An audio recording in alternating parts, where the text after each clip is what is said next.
All right, we are live. Welcome back, everybody, to Graceful Answers. This is me, Jill, and we've got Mr. Steve Gosney here as our special guest today. I'm very excited. Been looking Yeah. forward to this. And I So hear tell you're a us, Florida woman yeah, we're at least I'm and I'm not a Florida Florida man. man. Florida man. This is what it is. That's funny. Yes, I'm So, still recovering. I had a real late dinner with everybody knows I've had this dinner with Nick Ricada. oh And yeah, so I drove over to Tampa and back. today. No, this was Wednesday, Oh, okay. and so we had a great dinner though. It was I over say at, that's a hike. are you familiar with Burns Steakhouse? No. It's one of my favorite restaurants. It's a very high end 5-star restaurant. So and Ooh. he wasn't ready for what I was giving him. It was like Oh no. 4.5 hour dining experience. He thought it was going to be this little, I was like, go with Gosney, bro. That sounds amazing. You're making me Yeah, it was hungry. fun, but it was a long night. So I'm getting my wife and I when we were driving back, we're like, you know, we're getting a little old for this. That's quite a But recovery, man. Oh, that yeah, sounds good. so that was fun. We had he had the 100-day-old aged, what is it, Delmonico steak, and I just had the regular Delmonico. It's really an experience. If you really want to go high end, that's the place to go. And can you hear me? Yep, I'm just writing that down. Well, yes, Burns, Berns. Just Oh, look it up BR. later. Like if you hit the lottery, you can go there and Oh, that sounds sleep there. great. Very high end service. It's a dining experience. You kind of have to do it once in your life. Go to the top restaurant in the world, top steakhouse in the world. Oh, that So sounds that's what I said, amazing. Nick, you need to do this. So we did. We had great. It was my wife and I and Nick and Lady Rackets. Lady Racket. Love it. So Well, I'm here on. I'm your guest. We're here a little bit early. We said because I thought we were here at 8, and I came over and I'm like, well, I thought it was 8, and then he said no, it's 8:30. So I said let's just bisect it and go start her in the middle, right? sounds great. And I Sounds have great. I have my hats ready. See, normally I might wear my ginger hat, but I know this is a faith and philosophy stream, so I'll put on my God bless hat. Love it. I love it. Um, anyway, so what's news? What's cooking? What's cooking? Well, we are starting our new year at church. We got an upgraded classroom, so we're all excited about that. We started going through the Bible.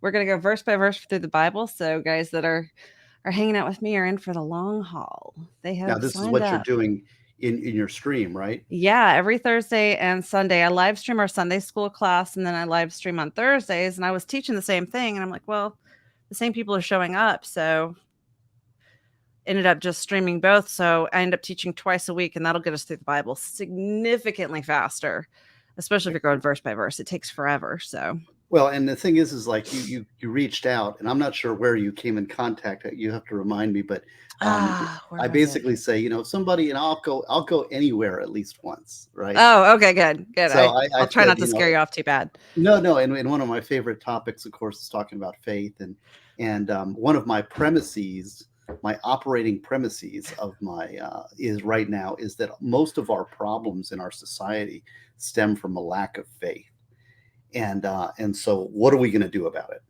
If that is that true, and if so, what is the solution? So that Mm, would be a good topic, I think, for us to discuss. that's a great topic.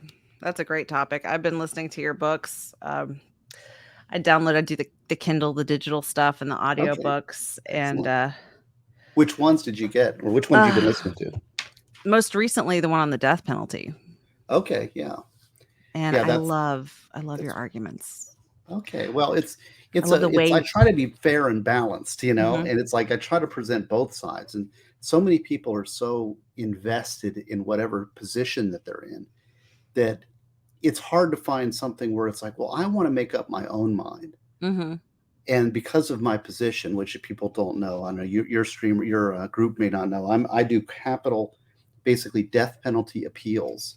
Mhm. So for the public defender's office, so when they get convicted and get sentenced to death, it lands on my desk to draft the appeal. Now I'm part of a team in our office. We have 3 attorneys who are death qualified, and there's 5 circuits or 5 district courts, so 5 districts. So, there's a very small set of us public defenders who do death work, probably less than 30 in the state. Wow. So, and because of that, I get a perspective on the death penalty that most people don't know about, but most people are not involved with.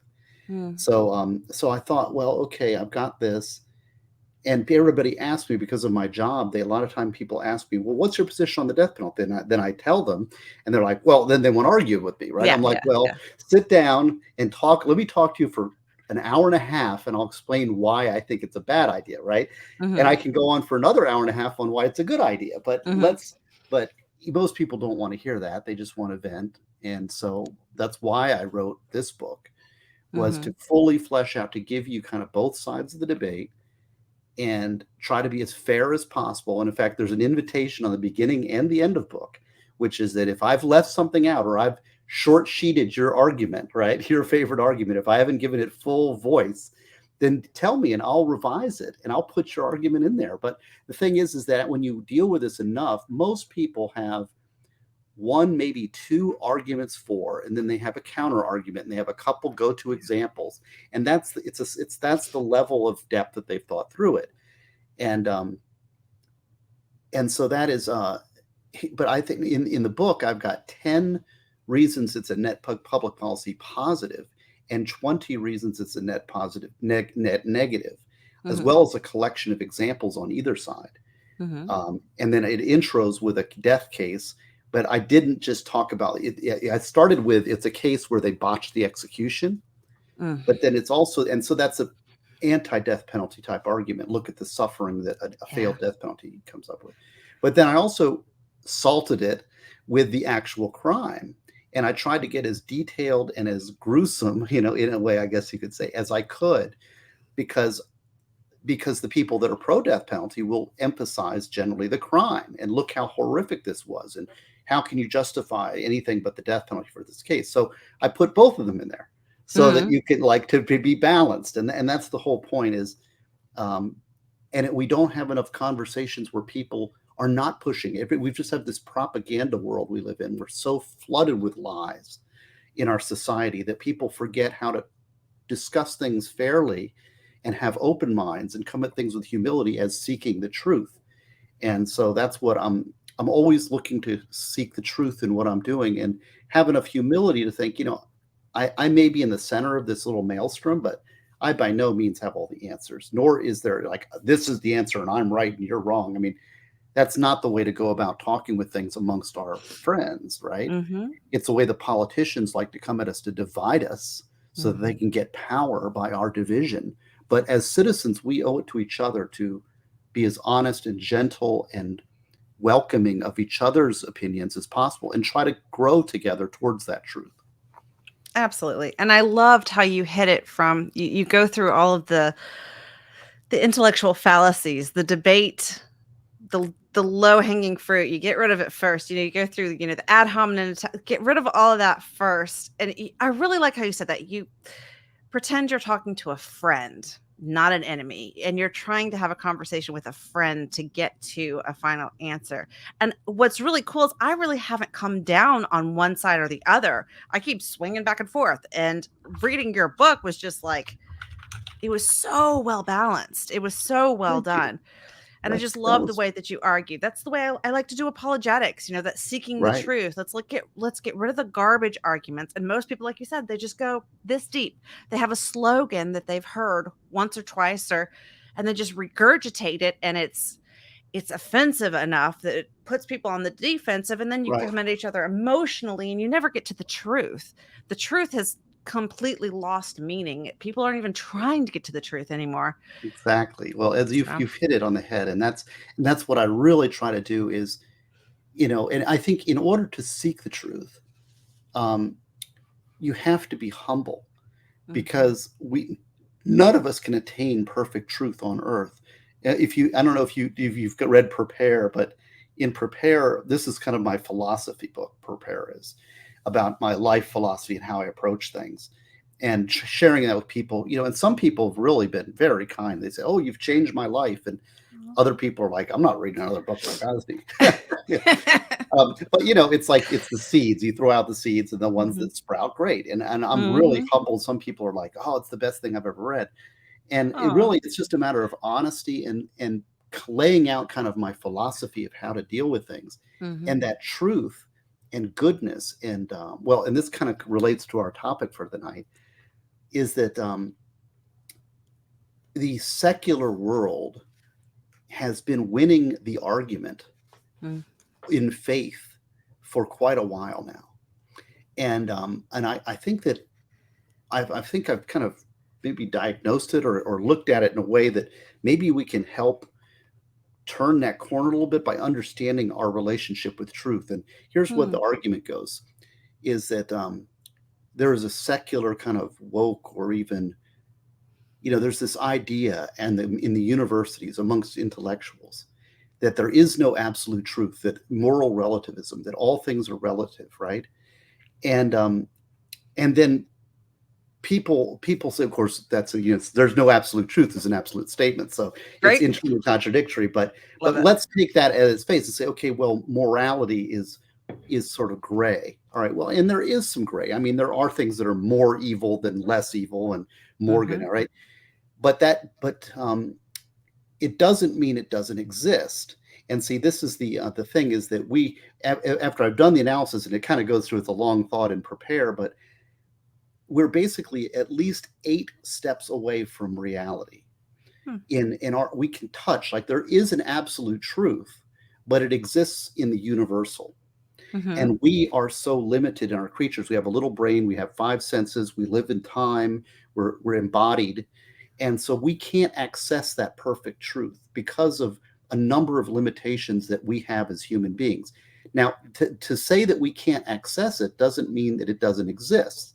Hmm. But it's easy to say, well, you can't touch perfect truth. And that is a correct statement, but that's because of my flawed human nature. But the absolute truth does exist, just like Mm. because you can make a statement that is absolutely false. And absolute falsity implies absolute truth. But we can't touch it. It's greater than us. And I mean, as a person of faith, you say, well, that's God. But I don't, you got to be careful you don't fall into the trap that anything that we can't explain or understand becomes God. Instead, I just want to put forward the position that absolute truth does exist, Mm. but that we as human beings are limited and unable to access it. That doesn't mean we can't seek truth and arc towards the truth and away Mm. from falsity, right? And so to Mhm. have that tool in our arsenal, so when you're confronted with this moral relativism argument, you know how to properly address it. Because if you're challenged and you can't name absolute truth, Mm. right? Then Mhm. it's like, aha, see, you're wrong. You can't do it. But it's you have to understand what you're dealing with there. Understand that it does exist, but that we can't touch it here in our flawed world. Hmm. I like that's really interesting. We get glimpses of it. We can see through the glass dimly. We have scripture, and that is truth. That is the only objective truth in our world. And other than that, you're absolutely right. You like talking about being stuck in this time, space, matter bubble. That's exactly how I see it. Is we're in this Well, even separate entity, as a person, separate if from. you have a lot of faith, and you're very coming at it from a Christian perspective, and so Yeah. am I. But even one of the limitations is language itself. Hmm. So Hmm. how if let's posit if there is a God, right? Right. And he is perfect and all knowing and larger, greater than us. And he tries to communicate to us flawed humans through our 5 senses and our weak, imperfect minds and souls, Hmm. right? How can he communicate perfection to us? Especially even language itself is flawed and symbological, right?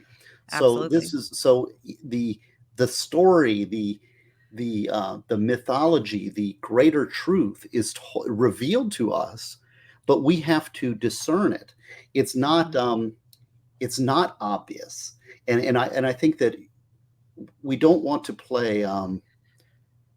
There's sort of, and there's another concept that I don't know if this is in prepared, it's just something I've been talking about recently. I get confused sometimes, but Hit one us of with them it. is Tell us. Well, one of them is that another problem I think we have passing the faith along is that we teach children a children's form of Christianity because it's easy and easily packaged. So it's like, okay, well, here's Jesus, and he's walking down the trail, and he loves you, and he loves the animals, and there's, this little stories, and it's all cartoons and bunnies. And then, it's like, oh, and there's Santa Claus, and there's the Easter Bunny, and there's this, right? And they're And all then when wrapped. something Yes. and so someone grows Yes. up, they go, well, the Easter Bunny is not real and Santa Claus is not real. And this children fictionalized, dumbed down version of Christianity is also not real. And so Yes, I've I been agree. betrayed, I've been lied to, and they toss out Everything. Christianity Mhm. along with all these other childhood stories. When I think that, in fact, what we need to do is transition to a more adult form, because usually the people that have rejected Christianity are rejecting the children's form and not the mature adult form, which is Right. much richer, much more meaningful, and powerful and important. And so I'm not sure if I'm not sure Yeah. how to express it. Maybe you could help me You with. may have actually just hit the nail on the head for the whole topic. You're talking about how to pass on the faith. And while it's important that we pass on faith amongst our age-wise peers, it's far more important that we pass it on to children. And I have had this conversation with so many of my friends that teach in the children's department, and the curriculum they use is just garbage. It's God is good, Jesus is good, be nice to the guy that sits next to you on the bus. You're good. And That's it it. becomes so That's it. homogenized that people Yes. can't distinguish between Christianity and Islam and Judaism and It's all Hinduism, and moralism. well, but and then they say, well, all this is the same because it's all the same children's stories are 'Cause kind there's of no telling us depth. parables. And it's lost the richness and the depth. I mean, I look at the something like the Catechism of the Catholic Church, and you read it, it's really impressive. And the amount of thought and time and brilliance that has gone into our theologians from the past that have gifted, that are speaking to us from the past, right? Do we even understand that? I mean, it's like, okay, first thing, understand your faith or understand what you're rejecting. Because, see, a lot of people go ahead and they reject something, this children's version, and they project into that all the things they think they don't believe, right? Mhm. And it's not what They're the not faith rejecting is, Christianity, they're rejecting these cartoons. this cartoon version. Yeah. And then they left without a thing. And then, of course, the society, all the marketing capitalists and the corporations and the government are all willing to fill that void with, oh, believe in this and believe in this. There's a whole Mhm. section in Prepare about idolatry, because Mm. that is the first commandment, and we are just drowning in idolatry. It's like people worship themselves, they worship sex, they worship government, they worship power, they worship money, they worship everything but what they should. And none of those things are a proper vessel for which to pour in your faith, because they can't contain it. It's not the proper vessel. That's why it's the first commandment. And Beautifully said. yeah, Beautifully said. Well done. I love it. I love it. I love it. so I thank love you. it. I've written on I this, love it. I get no, excited talking about this stuff. I get it. I do too. And that's why I really wanted to talk to you, because I know that you come at it with a strong, very strong faith. And I'm just a pilgrim on the journey, and I'm We trying all my are. best. We Hmm? all are just pilgrims on the journey. We're all trying to finally that's why I like theology and biblical studies is I have ADD something fierce, and I get so bored with every other subject, but I have never gotten bored studying church history, studying apologetics, studying, everything. There's so much that you'll never scratch the surface, and Right. there's so It's much to very deep. learn. The faith, Christianity, is so rich with history and tradition and knowledge and answers and questions that really it's a framework that you can hang your faith and explore and put that rock down and build off of it. Okay, here's where I'm going to, and like, there's also something, there is a leap of faith. And this is what I know where my leap of faith is. Mhm. Do you? Right. Because people that We're come all and say, I making don't one. believe in anything. I believe in nothingness, and I believe in, relativity and all this stuff. No, really, there is a faith. They've Mhm. placed it somewhere that they are unconscious of. And so I am conscious of where I've placed my faith. I understand that deep down, there is an irrational leap of faith that's there, that it's the brain hates that, because it's like, I want to understand everything and I want to control everything. But see, that's worship of the self, worship of the rational. But I understand that it's irrational, but it's also a leap of faith. It comes from the heart. It's a choice, and God wants you to make that choice. And another revelation, I would say, it's probably a revelation. I don't know. It was something that when I was writing Prepare, I was surprised by. And that was my 2 chapters on faith in the book, because it's not really a book on faith. It has 2 chapters because that's an important part of who I am and what I believe and so I was just writing. I wrote those chapters, which was quite a challenge. Writing about what you believe is very difficult. But when I was writing that, the thing that I discovered for myself, maybe it's obvious to everybody else, is that faith, Christian faith, is required for freedom, for individual freedom. And it's Christian faith, because Christianity wants you to choose. God wants, into the Christian rubric, God wants you to choose, and wants you to choose to have faith in Him.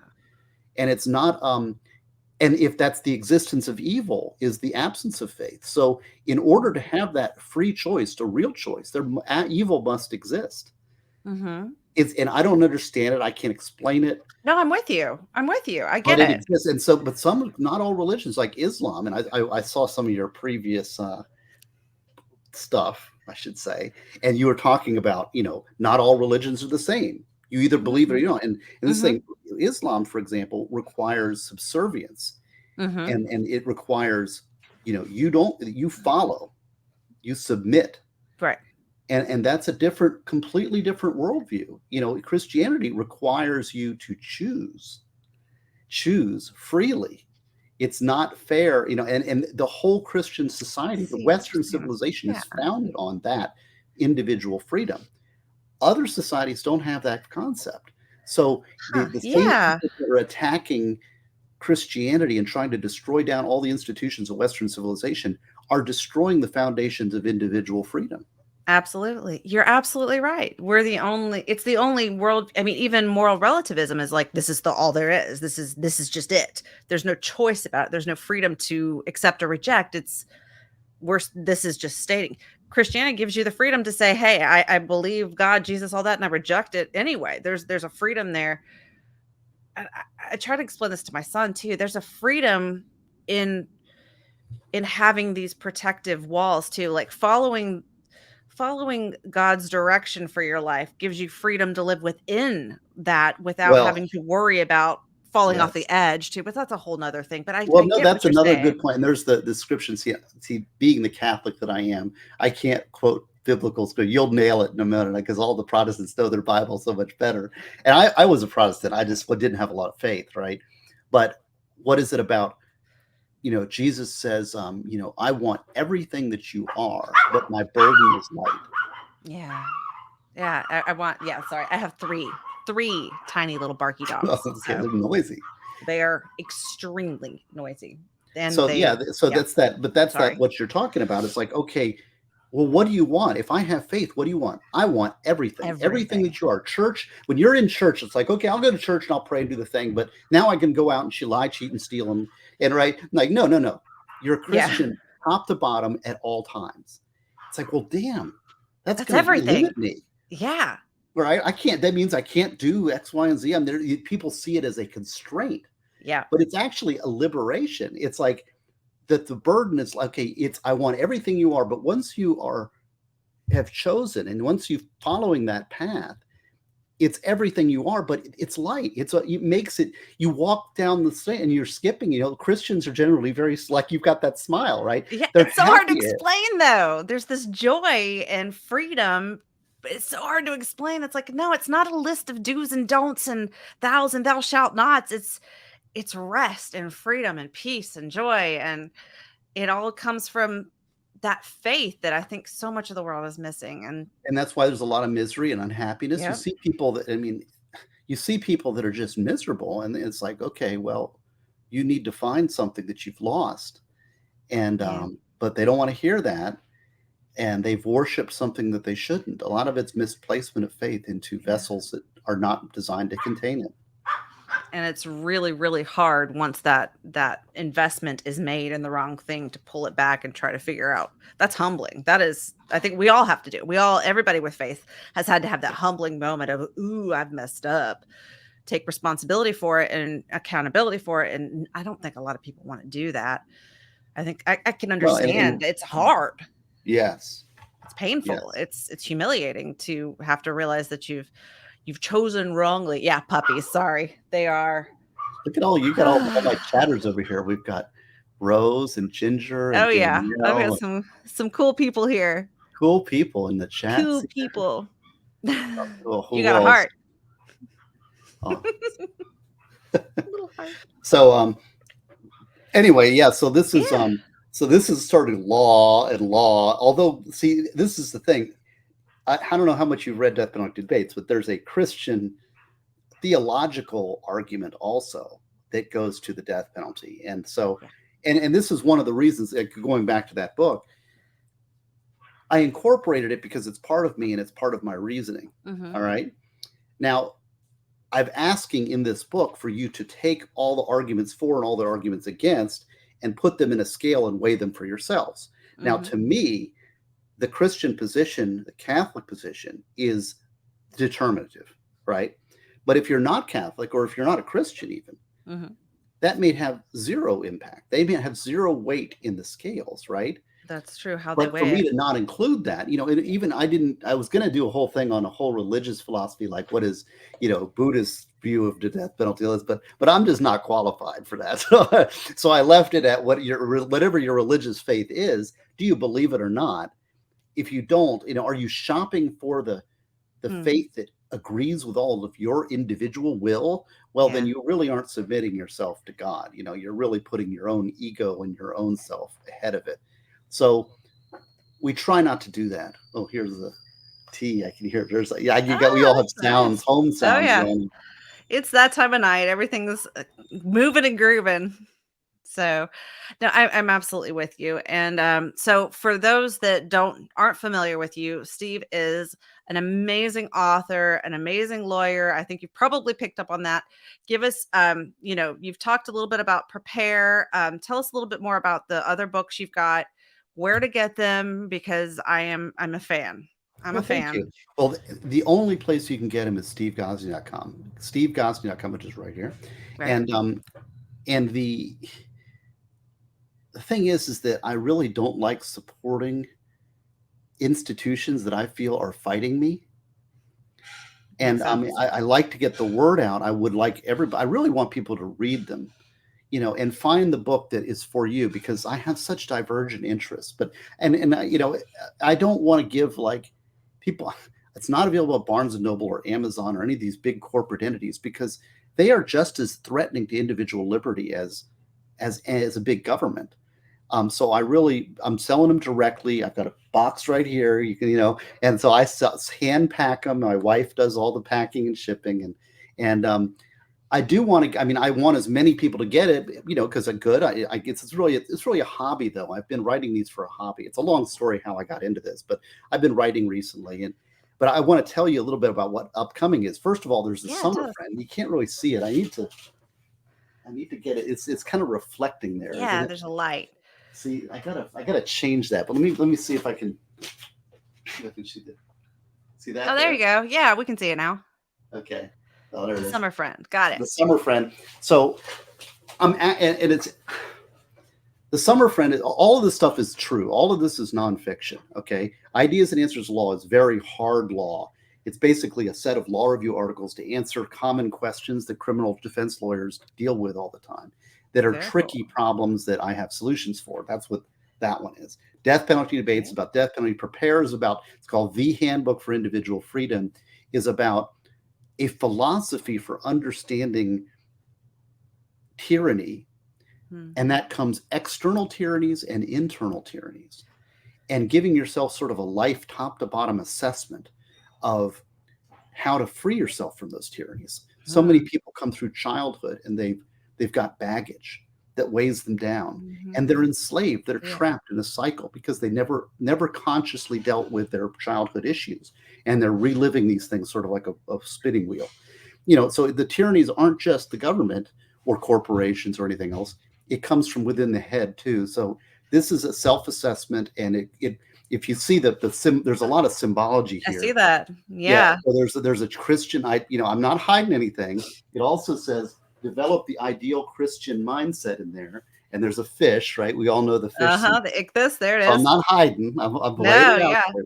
But it's not all about faith. It's about um, understanding what individual freedom is, and then this is a Maslow hierarchy of needs.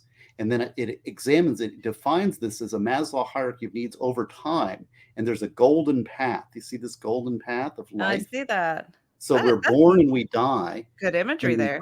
cross over life like a bell curve, an arc. We're like this pyramid, and our priorities change as we move through life. And understanding life, and understanding who we are and what our priorities are at our different stages of life, we can chart out our path, our optimal path to be free, and free ourselves from these tyrannies. So that's Love it. this is a book, kind of a self-help. It's sort of a bit prepper. It's a bit Christian. It's a bit legal philosophy, but it's a very unusual book. But this is my personal statement to the world that if I Oh, I could love that. recommend, if you were really going to read a book, that's the one I want you to That's read. the one to start with. All right. Well, or that's the one I want you to read. Whether you like it or not, I don't Gotcha. know. It's Well, very individual and personal. Now, the summer friend, she agrees. cute doggy. What's his name? This is Daisy. She agrees completely. Very cute. She's What's a bit of a is that camera an hog. opso? What Lhasa Apso, I think you're thinking of. This is a Lhasa. Maltese. She's tiny. Okay. I have a Anyway. Shih Tzu around here. Oh, We'll get to that. So tiny dog club. my summer friend it's a little story about, it's a mostly true story about leaving childhood and entering adolescence. So, in fact, it's perfect for your son. Your son is about this age, and we all and it was a story that is a mostly true story about what happened. At some point, you're playing with your Legos and you're playing with your dinky toys and your Lincoln Logs and the blocks, right? And you're living in perfect childhood happiness in mommy's home with the stuff cooking on the thing, right? And at some point that those things kind of lose interest and you move into a different stage of adolescence, whether it be pretty girl looks at you and smiles at you at the bus, or you get a friend and you start listening to music and that draws you to it, or whatever that lure of adulthood is that draws you away from childhood. And in my case, it was surfing, music, and growing up in Ormond Beach, Florida. And it's it's just a little story about this summer where I left that childhood and entered into a different stage. And there is a moral to the story. I don't want to give it away too much. It's not like a hit you over the head kind of moralistic thing, because it's mostly true. But it's sort of a way to how do we view these times, because there's pain in those times. It's a pain of loss of childhood. It's the pain of rejection. It's the pain of friendships and stumbling and being unaware of how to deal with the world as a child and stumbling through these things, and yet the joys that come from that. And so if we look at it, if we get wounded to the point that it wounds us forever, we haven't properly made that transition. So try to looking back at those things and putting them in context and saying there were good moments and times, but I was a child, and leaving that on the table is a bit of a healing message. So that's what that story is. It's a novelette, and it's full color. Well, I don't. They're coming in. Actually, that one's on pre-order. It's coming in, I think tomorrow. Well, no, Saturday. Saturday, those books are coming in. So they're shipping out, I think, Saturday or Monday. Age appropriate for the 12-year-old? Yes. All right. So give them some clue about how to handle things that are coming up as we read it together. I think that's a great idea. It's something. That's a cool book. I also want to write, because I wrote this originally for my son when he was entering that point of his life. Perfect. And I kind of put it aside. He wrote, he's like, yeah, Dad. But there's not a lot of good books for that age range. And looking at that age range of children with maturity and respect, there's so much either politics or lecturing or simplicity, and it's not a real story. It's more just like dumbed down and simplified, and kids roll their eyes. So I wanted to make something, so when I dusted this off, these other books were coming off. I'm like, I dusted that off, and it wasn't really that good. And I started working on it and editing it and chiseling on it, and coming up with themes and arcs of themes that I could kind of weave. Fictionalized it just a tiny little bit, and salt it to make it more interesting. So that, and then it came, and I was pretty happy when I got done with it. I was like, that's pretty good. And so I decided to put it out because there isn't a lot of product No, there's not. for kids this age, especially that has a faith underpinning. And it's not like believe in Jesus, Jesus your friend. Like I said, this children, it's Christian morality infused in real life, which is what we are as Christians, right? That's the truth. It's either too simplified or it's way too adult, and they're seeking that adulthood, and that they're looking for truth, and they're rejecting that. So they're going to go too far if there's nothing there to fill that void. And they're going to find it elsewhere. And like somebody, I'm a Christian, but I don't believe in this separation of, I don't know how to say it. There's certain sects and certain denominations. Maybe I always think about the Shakers, or the where they have the plain Dunkard church, right? And they dress down, and they've got everything's all tight and all that, because the world here is sinful and God is up there and he's perfect, and we're going to insult him by having a pretty garment on. Right. But it's not. God is not get insulted by your pretty garment, right? God wants you to do your best in all things. Yeah. Put out there. And so, like, writing is an act of worship for me. I mean, it's like, I can see I want to do my best that I can possibly do. And I know it's terrible, but it's the best that I can do. It's everything I can give.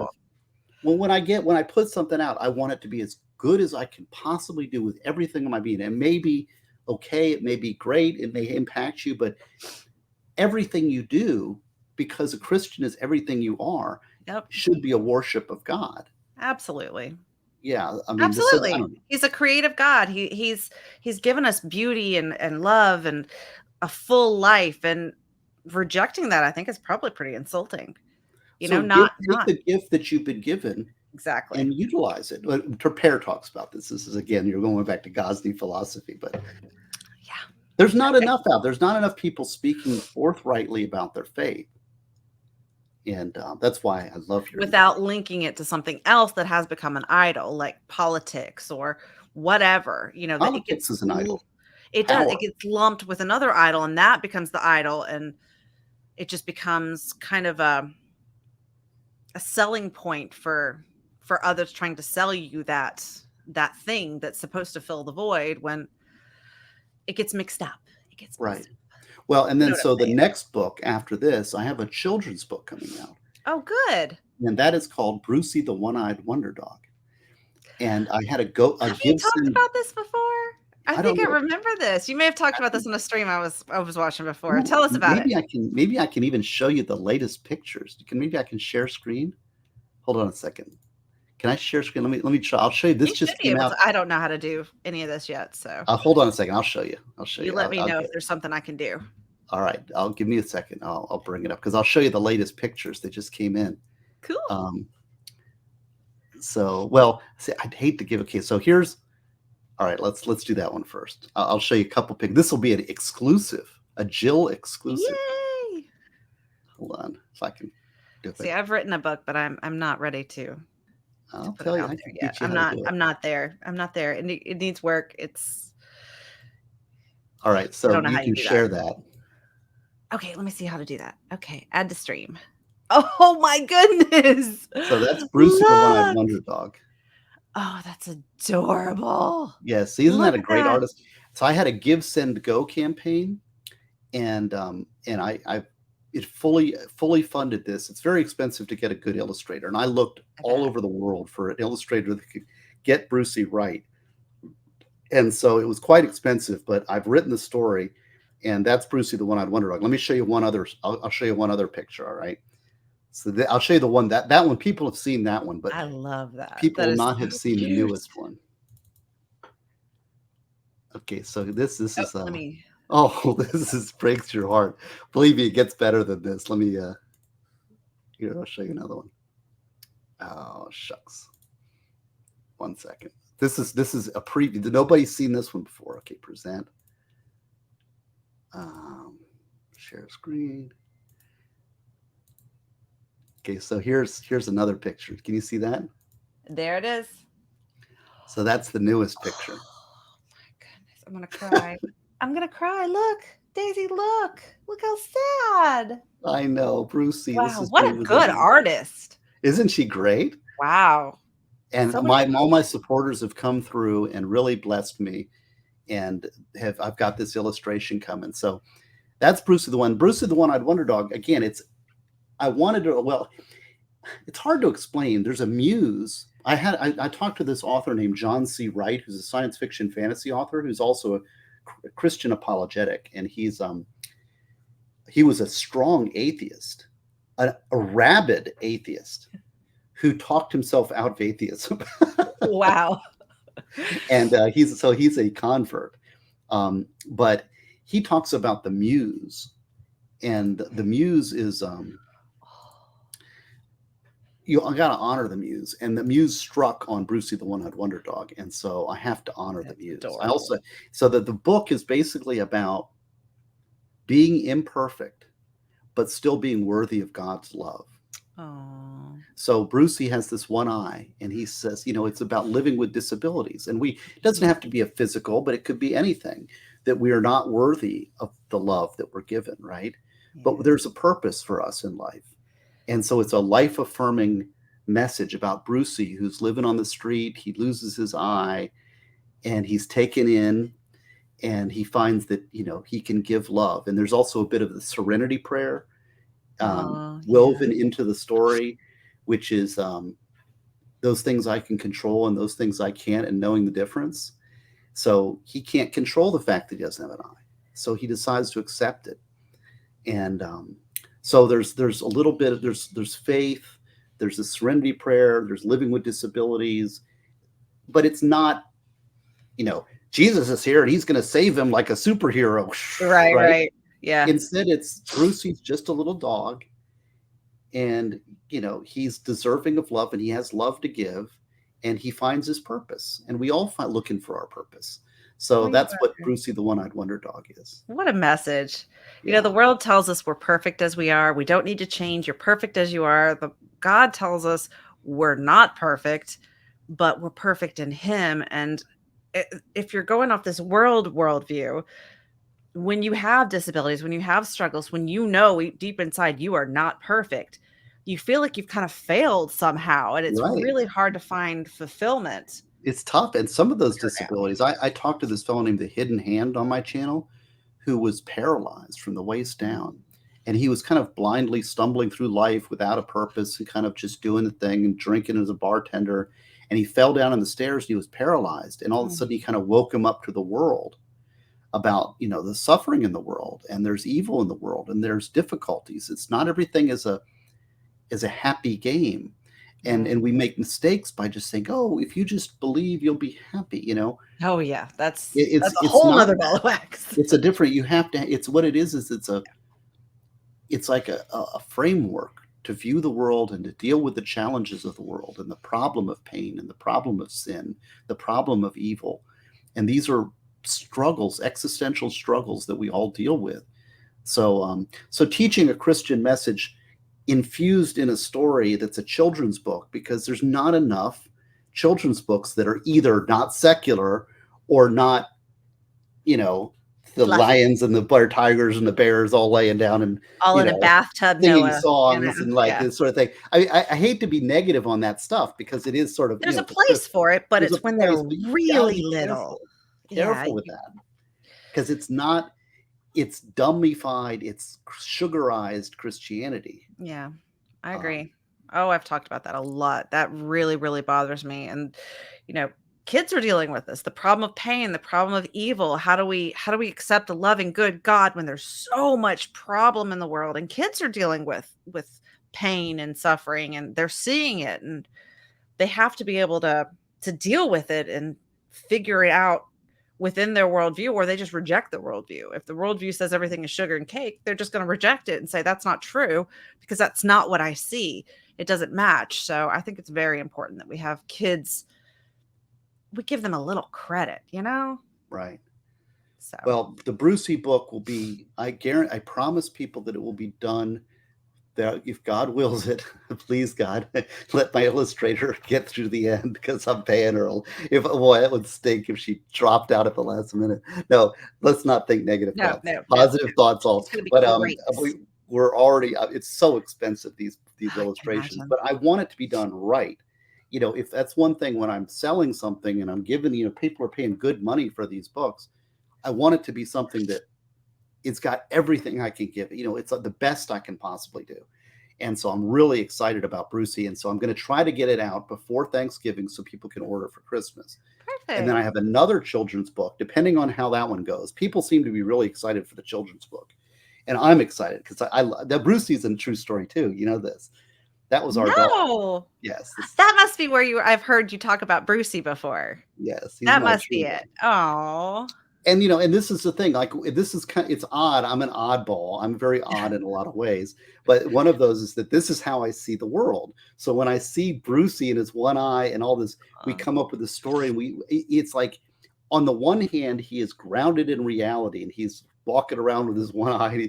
It's all very common and basic and grounded, but there's also an existential mythological Mhm. level that's Yeah. operating on top of that. And I've always been able to see both those things at the same time. It's a complicated personality thing, but but this is when I see it. So this is how the inspiration strikes. My second children's book is also written but not illustrated, and that one is called My Difficult Dog. And Oh, that one is okay. made for first time readers, for Oh, very young. wow. Very young ones. Very young. And that Interesting. one, it's basically, this is Jackson, and my current dog, who is not as nice. Brucey was perfect. Jackson was Oh. terrible. And he is a difficult dog. And so that's what it's called, My Difficult Dog. I've got one of those. And we go through and it's like, well, he's imperfect, and there's all these biblical stories that I've put into, like, he runs off and he doesn't listen. We call him and he doesn't come back. And finally he comes running back, right? It's kind of like the prodigal son. Right. And then, so there's biblical stories behind each one of his little actions. And there's a little paragraph. And like, he runs off, we call him, he doesn't understand. He comes back when he wants, but we love him nonetheless. And then, and so he'll do this, like he scratches this furniture and we say, stop that. And he doesn't obey, right? But he loves us, but we love him nonetheless. And then at the end, the last two paragraphs are Wow. Okay. analogizing it to a parent's love for their child. I was So gonna say, even though kids. you're imperfect child, Yeah. yes, you've spilled the bowl on the floor. Yes, you did something wrong here and you broke the window, but we love you nonetheless. And then the next level, the last paragraph is, and God sees we are imperfect, Oh, I love that. but he Oh, I loves us love that. nonetheless. I didn't really understand God's love. Like, you start to, as a kid, you've got limitations, and then you get married and you start to understand love a little bit better. But then when you have a child, you understand that unconditional love. He can be really bad, and I'm going to love him no matter what. And God is just so much more than that. But to give a kid a way to look at that with a pet, that's beautiful. And then Right. they'll And that was one. mature with It's funny. that. People say, "How long did it write?" Well, I wrote that in like just 2 hours. But it's the thing is that, okay, so it just took you. So why don't you just write a million of them?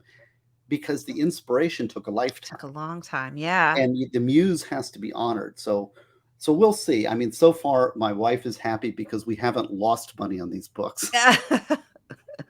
So, and she's like, you finally have a hobby that doesn't lose money. Oh, It's like that's funny. my guitar collecting, that doesn't make anything. So that's that. And then I have another book that I'm working on. Well, I have two other books I'm working on, and I don't know what the order is. The one I love and the one I have to do, right? The one I love is a fantasy novel, Swords and Oh, Sorcery cool. and Dragons. Oh, that'll be fun. And that one is, oh, I'm loving this one. And that's going to be, because all my books have been getting smaller and smaller. Like, see, here's the, so this is, I'll just show you as a comparison. They're Here's, shrinking. yeah, see, let me see here. See Oh, that? they There's are. the first one, there's the second one, there's the third one, right? And my Summer Friend's a novelette, which is even smaller, but price is reflected in that. But it's funny that there's this one, but the novel, it's epic. It's epic, and I've been writing it, and again, there's a Christian theme in it, Of but it's course, 'cause not that's your foundation. I love that. right, and there's But so it's much. not I can see I'm that, trying not to make it's it too obvious. I want it to be a great fantasy novel, number one, but it also has to have a certain value system in it. yeah. Um, and like C.S. there's Lewis, there's that level. demons, there's white magic, and there's black magic. There's Mhm. dragons who are in the middle, who are neutrals, who are part of nature, and and these forces are in the world. They're and we can say, okay, it's a demon. Well, there's no demons, or there's no dragons, and there's no this, right? But there is a mythological overview of evil and good within the world, and good doesn't always win, right? Yeah. Sometimes, and you can't always have balance. You can't always stay out of the fight. Mhm. Sometimes the fight is being fought, and you need to weigh in. You need to make a choice.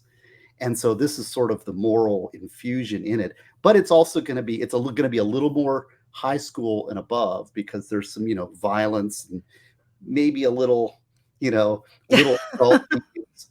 So, but it's going to be a different target group, Mhm. and I'm loving writing this one. I'm just because I most of can my see it. technical, and I wrote about 2 pages a day, and I've just been chipping away at it, and I've been writing these scenes because I think very visually. So I've been writing scene by scene, and I'm Mhm. having to link them together. And now, why is this, and who's this, and how can I get from here to here? And it's really a creative Oh, that's exercise, fun. but fun. That sounds like fun. Yeah. But Oh, again, I can a tell fantasy you're excited. novel that Yeah, it's has gonna be good. a fantasy novel that has a morality to it, right? Or at least a battle. And I mean, other people have done it. I'm not like the only one, but Anything that gets you that excited, though, is gonna be good. Anything that has that much passion behind it, it's gonna be good. I hope It's so. I gonna be hope good. so. I don't know. It's just I'm just do the best I can and hope people like it. And I've got an illustrator for this one also. I've got a Oh, great good. illustrator who's That going to makes it charge incredible. through the nose, but Yeah.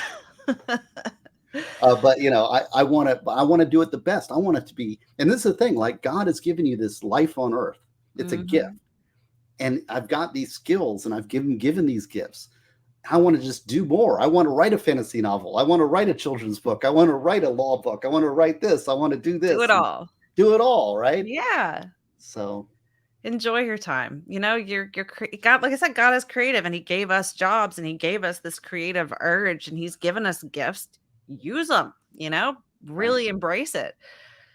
And as long as we're, where He wants us, He's gonna make it happen. So I'm excited for you. I'm excited to finish reading what I've got. I'm excited to buy the new stuff that's coming out. I love reading. I'm a reading junkie. So, Oh, and I well, you're really my kind of appreciate lady. See? I really appreciate the audiobooks. That's my jam. I can go through audiobooks real fast. Well, now the death penalty debates audiobook I had very professionally done. Yeah, it was wonderful. Have you heard it? I mean, it's Yeah, it's really and good. people I haven't sold that many of them, but I really because I thought if I'm going to be doing something like an Amazon or something like that, this is probably the most widest appeal of my books, I would say. And I so think I so. really wanted to do the audiobook professionally. Now, Prepare is also done well, but it's not like I couldn't go on Amazon services and put it there because they'd complain because there's noises and beeps occasionally, right? It's not perfect, but I had a professional studio. I went down to the studio and read it out into the studio and had him audio correct it and put breaks and everything else.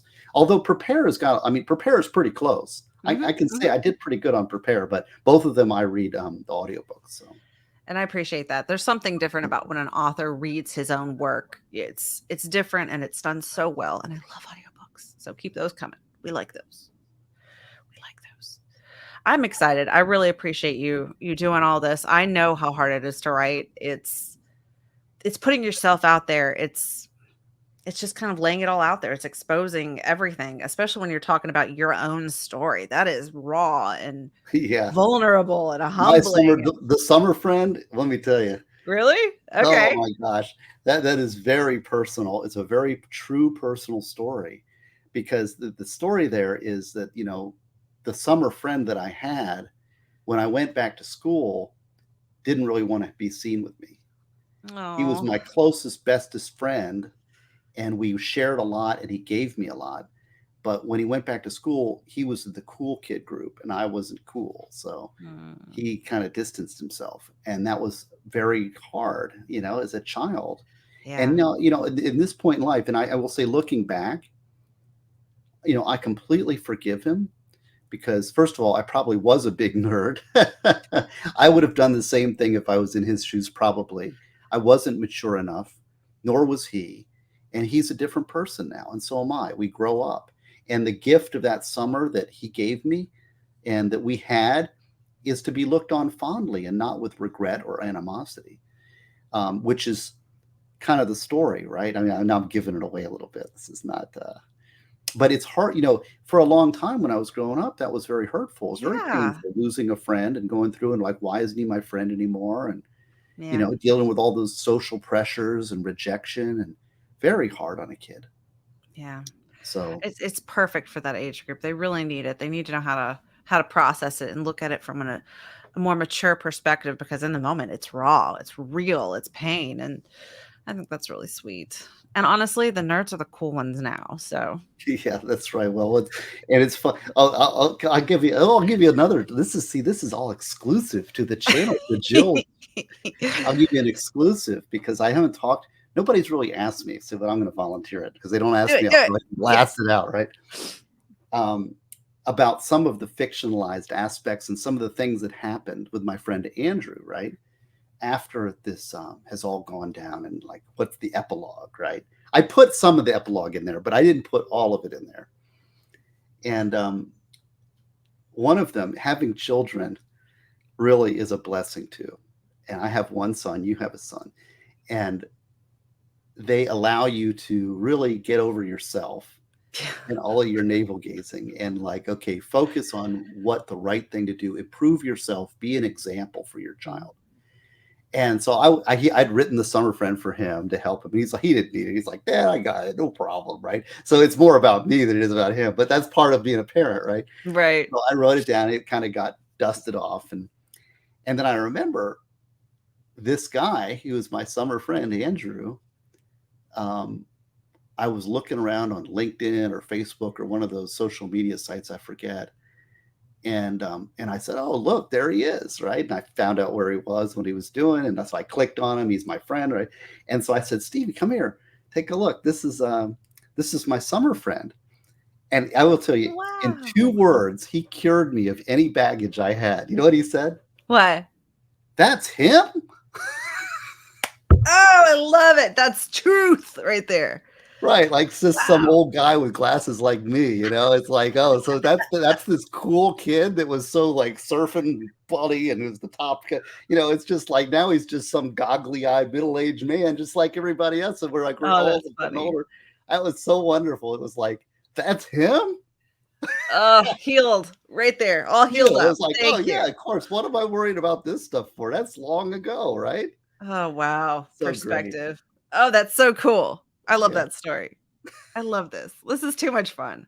Too much fun. Are Too we much having fun? fun. Well, I don't know. The thing is to see, I can go forever. So you tell me when if you want to take questions or how you want to do it, because I can go on.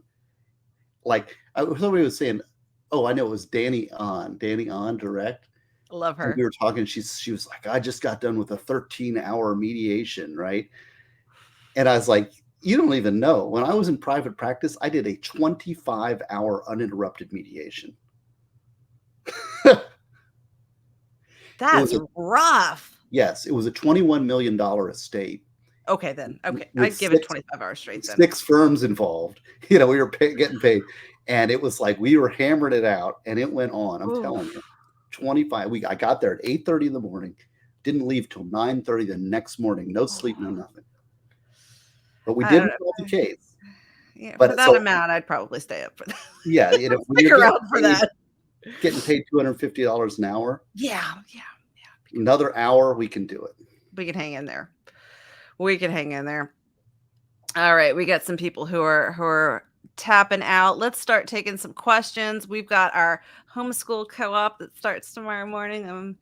Yay! Early mornings again. So So does anybody have any questions for Mr. Gosney here?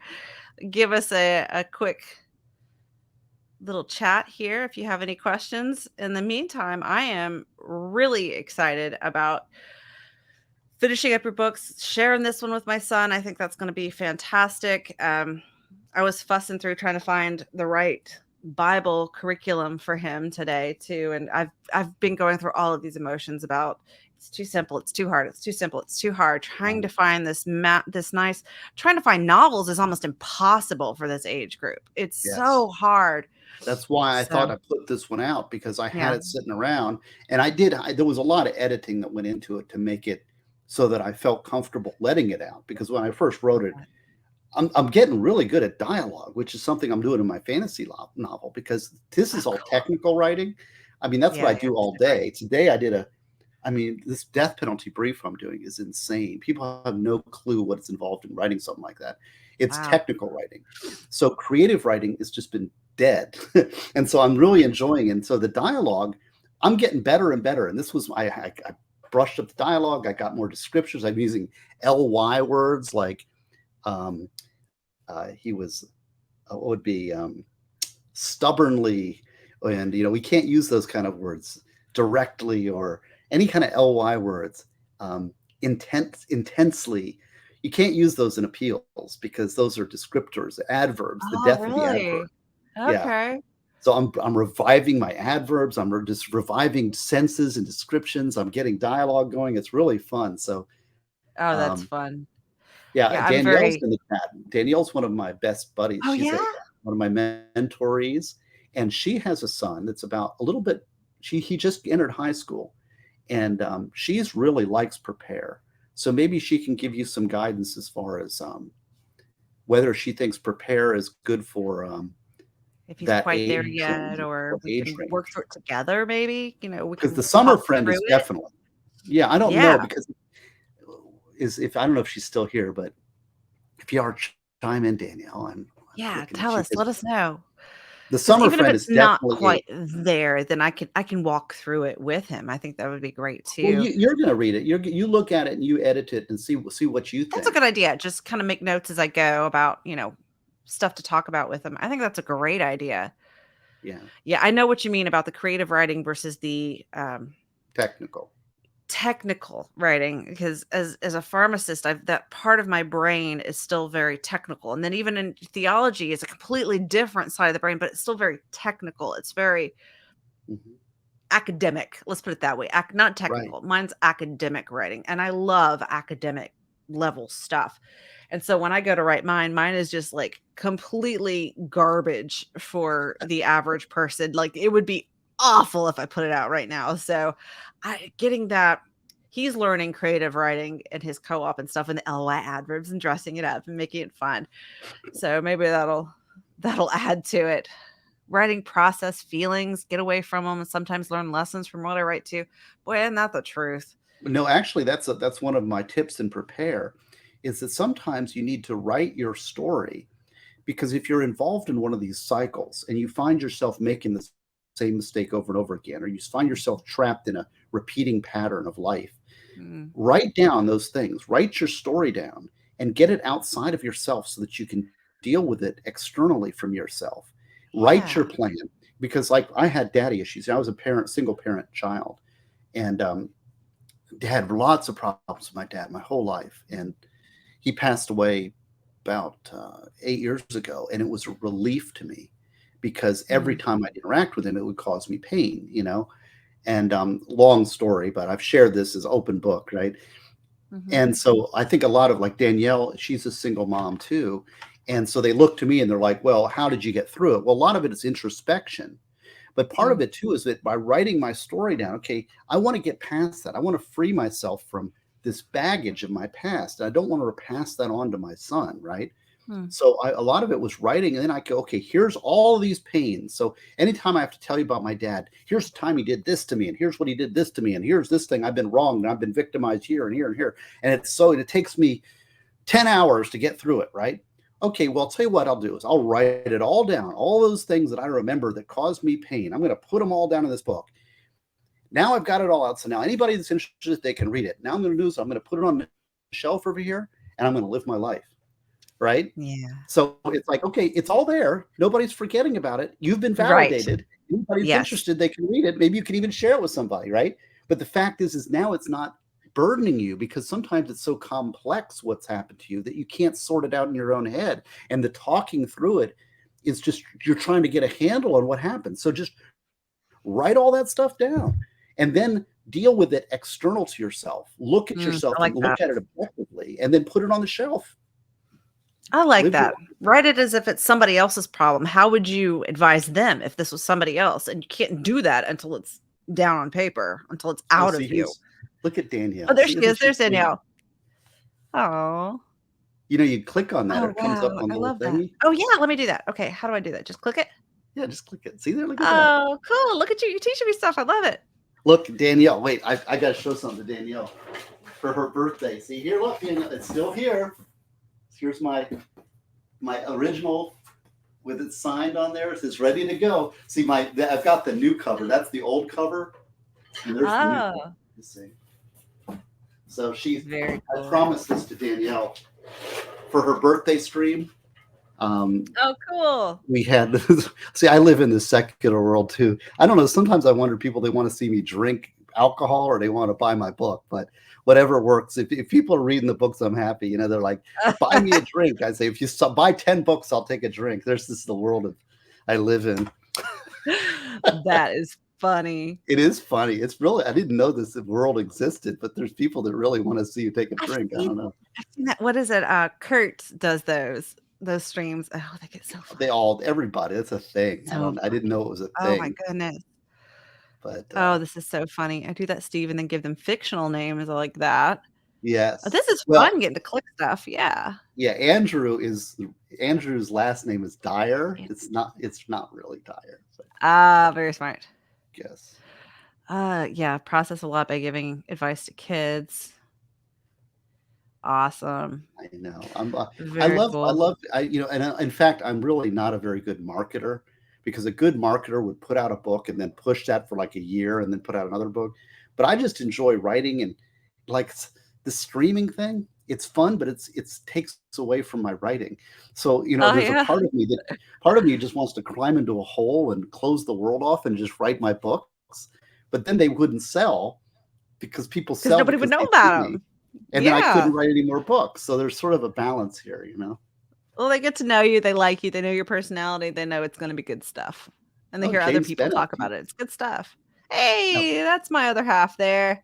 Okay, Oh, what kind of music? We got a musician here. this is a whole nother world we're talking here. You don't know how close to my heart it is. I collect guitars. That is a 1966 Martin 00C, 16C, I think it's 16C. Anyway, classical. So I love guitars, and I like all kinds of music. And this is another discussion we could have about. I had a big debate with my son's godfather, who is very strongly Protestant Christian fundamentalist, I would say, and he's way into Christian music. And I'm like, I just like music. I think music is God's gift to us, and it brings us, like, he said, we're 8 levels away from perfection. Music, we can take one step closer. It's a little closer, isn't it? It Yeah, is. I don't need It a absolutely lyric is. saying Jesus saves you in order to get that spiritual, experience. Like, even classical music, right? The Hallelujah chorus, right? Oh, You listen to yeah. that. You don't need to, that's Hallelujah, but is it really? Or how about the Beethoven's Ninth Symphony, right? Mm-hmm. That's so existentially great. But I like secular music. I mean, I like, my favorite band is right now Ginger. You ever heard Ginger? I haven't. Brandon, have you heard of Ginger? We'll have to check them out. Well, beware. Ginger. Okay, not in front of the sun. Got it. Well, no, it's a metal variant called Gent, Djent, and they're an extreme metal band. Extreme metal. All Yes, right. if you want to go look up Ginger, don't do any research. Ginger, and there's a song called Pisces, which is the one everybody should start with. Okay. And it will shock you. but the talent level in this band is out of this world. I mean, and I just went and saw them. Actually, we just went from Destin, Florida. We went to Destin, Florida, drove 6 hours to see him, and then drove back. I did a meet and greet for my book out there and got to see Ginger. I was like right on the stage, and Tatiana's the lead singer. A freaking amazing band. Love them. But I like Zeppelin. I like classical music. I like um, prog music, like Yes, Close to the Edge is one of my favorite prog albums. I have about 3,500 CDs over Oh, here. wow. Yeah, so I buy all my music on CD form. I've been like lately. I've been listening to a lot of. Oh, here's some good. I'll show you some good ones. A lot of Eagles. I just bought the Eagles complete. Look at that, all the throughout studio albums. And Oh, wow. this is a great new album. This is Matteo Mancuso. Write this one down. And I'm this is the writing other it. one you need to listen to. Matteo Mancuso, Mancuso. And this guy is a phenomenal jazz guitar player, probably Ooh, one of the cool. greatest jazz guitar players out right now. And this is his first album, just came out. A young kid from Italy. Oh, wow. There's jazz, if you like jazz. There's a bass player named Kinga Glick, Glyk, I think it is. Kinga Glick, and she's got an album called Happy Birthday Live. Great live session with her on bass. So I like jazz, I like Awesome. electronic music, I like classical, I like heavy metal, classic rock, folk music, Neil Young, A guitar little bit of music, everything. Love it. so God, see, That is believe so cool. James Bennett, you know I'd hit hard without question. Yeah, yeah. Kaiser. When it hits you hard. The music love. I can tell it's that creative side that he's got that I think is Double bass really, drummer. Do you know really special. Anthrax? Do you know Charlie Benante from Anthrax? I'm sure he James? does. Do you know Is that your Anthrax? significant other? Yeah, he's over here. He can't really hear because I've got the headphones in. So Okay. he got a thumbs up. You got a thumbs up. Yes, Charlie is one of my. I love Anthrax. Probably my favorite thrash metal band. Very fun. They're a kind of a party band. They're a lot of fun to see. I've seen them over 10 times. Been in the mosh pit with them. Oh my And goodness. yes. So I like I just want. But see, this is the thing. See, I think you worship God. If you're a musician, Yeah. make the best music that the muse can give you, and give that to. Absolutely. Don't shovel stuff down my throat. Like, I don't like stuff that's, Taylor Swift or things that are packaged and pretty in a little box that's like, oh, look, you'll like this. It's the least offensive thing for anybody. And Right. it appeals Right. to the largest group. I don't want that. I want something that's some musician just doing their It's best, their pouring their heart. heart, Yeah. doing what they can Yeah. do. Yeah. We got some cool recommendations here too for some different genres. Yes. Well, Cool. those two. So Bluegrass I want gospel. you to. In fact, I'd love to watch it with you, but you can't. It's copyright. So Mateo jazz and Got Ginger's it. Pisces. Kinga Glick is jazz. Ginger's Pisces. You need to just sit down. Got that one. No surprises. Just watch it and see what you think. I'll tell you, when I first saw that, somebody did that to me. They said, "Go look at this thing. It's got like 70 million views." Okay, that video. Oh wow. Okay. Because of the shock value in it. All right. And so it's funny because when I first heard it, somebody sent it to me, same thing. They're like, "What do you think about this?" Because they knew I was kind of a metalhead. And I was like, and I listened to it. And I'm like, that's not my thing. I don't like it. I didn't like it. But I listened to the musicianship, the drumming and the guitar and the bass and the singing. I listened to it. I'm like, these guys are really good musicians. They're excellent. I like the foundations of it, right? Yeah. Yeah. But it's going to take a little work to access this. Okay. So I put some time into it. I put some work into it, and I did some listening, and I listened to them live in Melbourne. Sometimes seeing a live band live really Oh, gets you that does hooked. make a difference. And Yeah. about 20 minutes in, they had a song called I Speak Astronomy.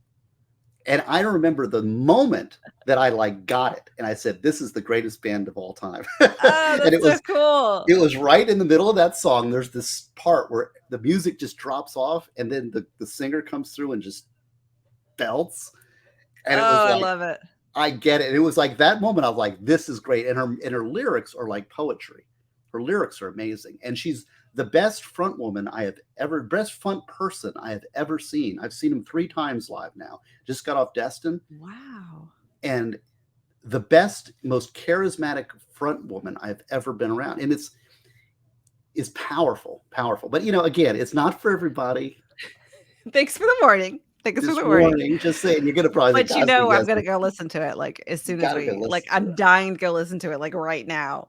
Well, what we should do is when we sign off, then we're not on the stream. Then I can bring it up and we can Then you listen. can show me and not get a copyright. That's a good idea. All right, Oh, that's that's a what good we should idea. do. Now We'll you got do me that. excited. We'll get Brandon in here and let him hear it Definitely. too.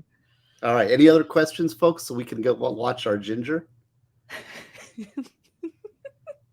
Yeah, it's funny because my wife's a metalhead too. Is she? That's so cool. Well, when we met, she was into show tunes, and this guy named Jim Brickman, and who does like Disney tinkly Oh, piano okay, stuff. okay. Yeah.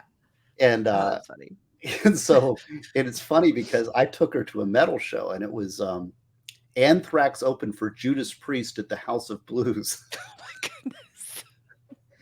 And she walked away, and she was a metalhead. She's like, that was Oh wow. You converted her. You yeah. And got then her. the funny thing is, then Jim Brickman came through and played up in the Jacksonville Theater. Uh-huh. So we bought tickets because I was like, she went and saw my stuff. I got to pay back, right? So we went and saw it, and she was so bored. She was like, this is just boring. I want to go see another metal show. And I'll tell you how bad it is. She's so much more a metalhead than I am. We went and saw a band called Meshuggah, which is the king of gent. Meshuggah. I've heard of that. They're insane. And it was too much for me. And my son and my wife were they got up front and they watched the whole show and they were moshing out. And Gosney here, I'm back in the stands. I had to go sit down. I was too tired. I couldn't take the abuse. Funny. Where have I heard that before? I'm sure one of the Meshuggah guys is a whole different level. I don't know. It was too much for me. Oh my goodness, this is too funny. There's my son laughing. I love it. I love Brandon's loving this. He's absolutely loving this. Okay. All right. Anyways, I'm taking much of your time. I do want to. Oh, we're good. Let's sign off so we can watch Ginger. All right. Everybody good? Thank you guys so much for hanging out with us tonight. This was a lot of fun. I will continue digging through scripture on Sunday. We're hitting marriage, the first man, the first woman.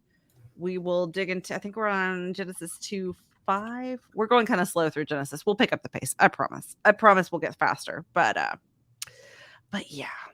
All right. Everybody good to go? All right. Appreciate it, guys. Y'all are awesome. Have a great weekend, and I'll catch y'all on Sunday at 11 a.m.